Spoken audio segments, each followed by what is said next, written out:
بسم الله الرحمن الرحيم. السلام عليكم ورحمة الله وبركاته. وحشتوني من أول رمضان ما نزلتش فيديوهات.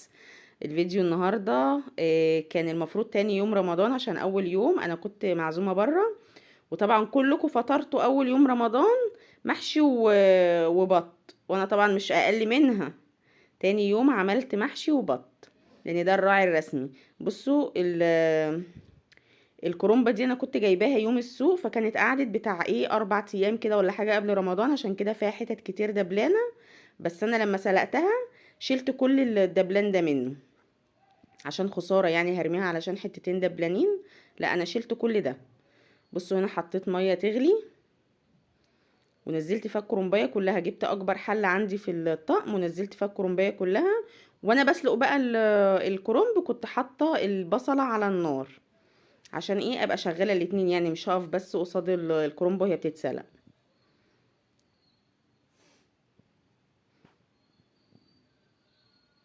هنا هقلب بقى الكرومبة علشان تاخد سوا من على الجنب التاني كده، وبعد كده اطلعها ورقه ورقه.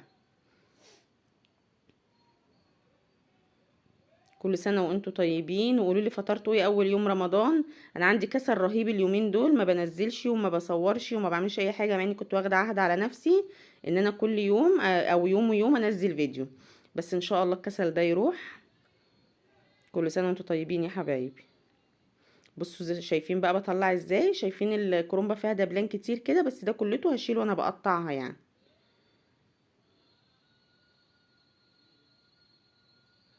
بصوا البصلة هنا احمرت، انا بحب احمرها شوية كده.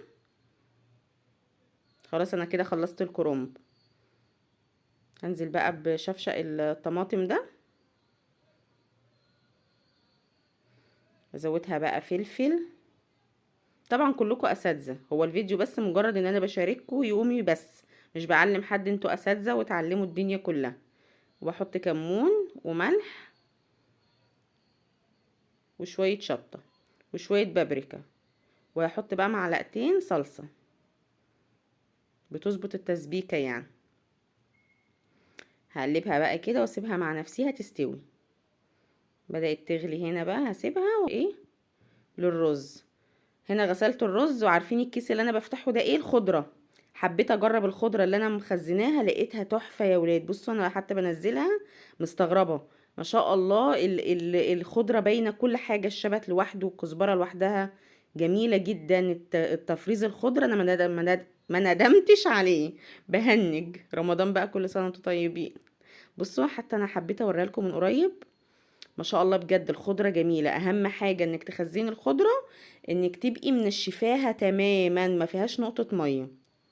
لا انا مش ندمانة ابدا ان انا فرست خضرة. هقلب بقى هنا البصل. لا اله الا الله مالك. هقلب الخضرة مع الرز، وبعد كده انزل بقى بالصلصة واحدة واحدة لحد ما اظبطها. هنا زودت خضرة كمان. نزلت بقى بايديا بقى، يعني كلنا بنشتغلوا في البيت بايدينا. جبت بقى الصينية ديت وحطيت فيها طماطم وبصل وفلفل في القعر كده من تحت، وهحشي بقى. ما اخدش معايا حاجة يعني، انا بحب لف ورق الكرنب. بس ما شاء الله. وهنا البطة كانت اتسلقت. انا كنت مصورة البطة وانا بسلقها وكده، بس قلت يعني مش مستاهلة تصوير عشان كمان الفيديو ما يطولش عليكم. فقلت بقى احمر شوية لسان عصفور وازودها بشوربة البط.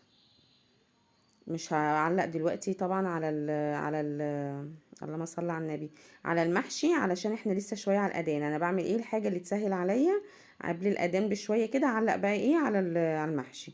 هنا جبت معلقه سمنه بلدي وعملتها في الصلصه، وبدهن بيها البطه على الظهر الاول، عشان لما اقلبها على الناحيه التانية ما اقلبهاش تاني بقى، ما تتبهدلش معايا. فاهمين؟ الصلصه بتديها لون حلو قوي. ورشه ملح ورشه فلفل ونزلتها تحت الشوايه. بصوا احط لها كمان شويه زيت كده من على الوش عشان يدي لمعه، وادخلها بقى الشوايه. بصوا هنا بقى الكبده بتاعه البطه ما سلقتهاش معاها، هقطعها حتت صغيره قوي علشان اعمل بيها برام رز، احطها في طاجن رز كده في الفرن، تبقى جميله قوي طعمها زي العسل. بقطعها حتت صغيرة خالص كده. هديها شطفة بقى عشان تنزل ايه اي حاجة فيها يعني. انا غسلها طبعا بدقيق وملح وليمون مع البطة، بس كنت حاطاها في طبق لوحديها. هديها رشة فلفل ورشة ملح واسيبها شوية في المصفى ديت. نرجع بقى نشوف البطة، بصوا اللون جميل ازاي. نعمل بقى على الناحية التانية عشان ايه ما تتبهدلش معايا. برضو نفس الصلصة ومعلقة سمنة بلدي وحبة زيت في الاخر ورشة ملح ورشة فلفل، وبدخلها تحت الشواية.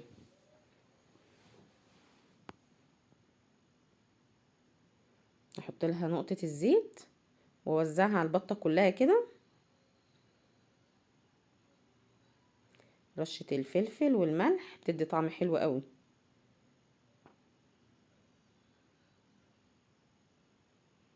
بس احطها بقى تحت الشواية.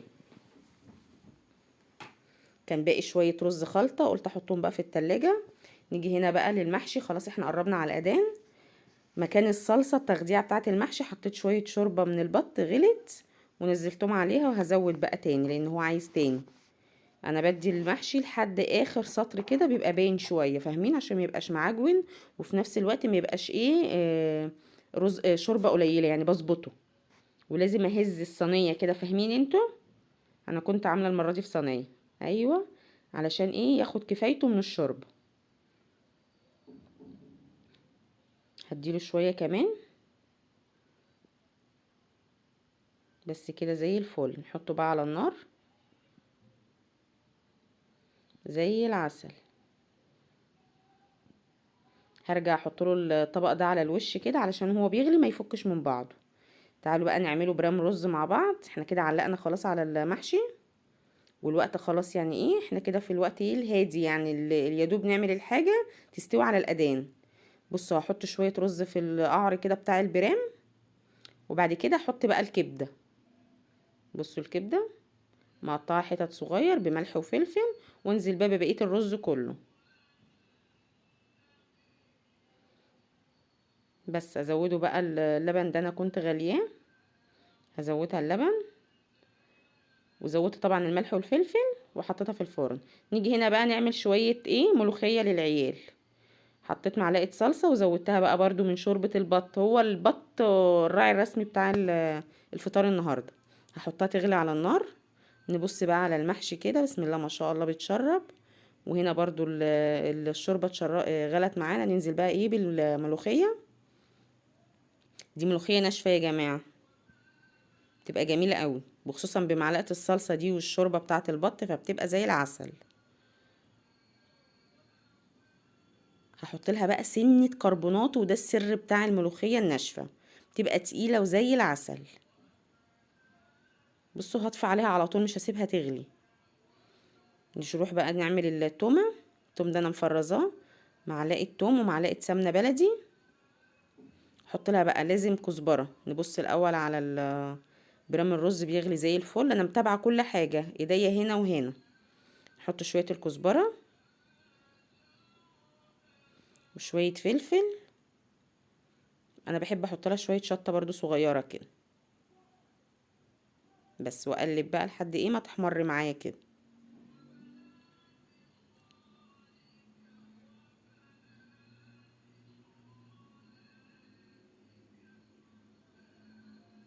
هفضل احمر فيها ايديا فيها على طول عشان ما تتحرقش. حمرها تاخد اللون الذهبي خالص كده. ونروح بقى للملوخية. بصوا انا مش بنزلها عليها بقى، لا انا بجيب الكبشة كده. بصوا تقيلة ازاي. جربوا كده تحطوا سنة كربوناتو اللي بنحطوه على الفلافل ديت على الطعمية يعني. بصي يا دوب هتغلي كده بقوم طافية عليها على طول. جميلة بسم الله ما شاء الله. هنا خلاص انا كنت طفيت عليها. ما بغطيهاش بقى، بسيبها مواربة كده. نبص على المحشي. نشيل بقى الغطا لانها خلاص ايه اتشربت خالص. بصوا بسم الله ما شاء الله. بقلب بس كده ايه اظبط النار عشان لو في حتة لسه فيها. معلقة سمنة بقى على الوش كده، وحركات وتكات ايه بتخلي الطعم زي العسل. معلقة السمنة البلدي دي. دي سمنة جاموسي انا كنت جايباها علشان اعمل بيها حاجات زي كده رمضان. خلاص بقى الاذان، كل سنة وانتوا طيبين، ومدفع الفطار ضرب. ده طقم انا كنت جايباه من اسكندرية، كنت عاملة عصير مانجا، كنت عاملة خشاف برضو. ده ابني اللي بيحط بقى العصير. قلت لهم كله يدخل بقى المطبخ دلوقتي، خلاص الوقت ما عادش فيه. صبينا العصير.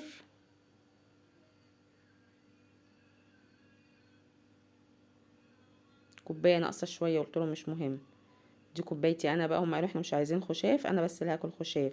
ده تمر بمشمشيه بقراصيه، بس هو جميل. الكوبايه دي متينه. هغرف لهم بقى الملوخيه، انا بغرف وهم ياخدوا يودوا هناك على الطبليه. ما اكلناش على السفره، اكلوا في الطبليه، على الطبليه قدام محمد رمضان، مدفع رمضان.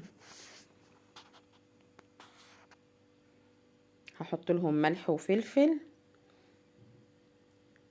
اي حاجه انا بحطها هما بياخدوا على طول من وراي. واكسر لهم كمان ليمونه بقى للشوربه وكده. كنت عامله لهم رز بتاع ده شوربه بلسان العصفور. بقيت اغرف.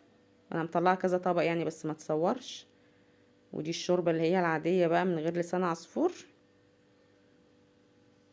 وبرام الرز كان زي العسل. وادي البطه اتحمرت شويه من فوق بس مش محروقه، يعني هما بيحبوها كده.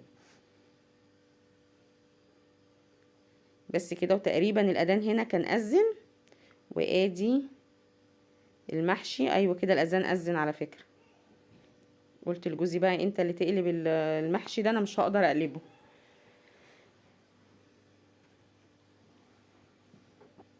بصوا ما شاء الله الاكل سخن، بصوا. صورته وهو بيقلب المحشي. وانا كنت بشرب العصير بقى. قالوا لي خدي اشربي انتي. وهنا خلاص خلصنا، كل سنة وانتوا طيبين، مع السلامة.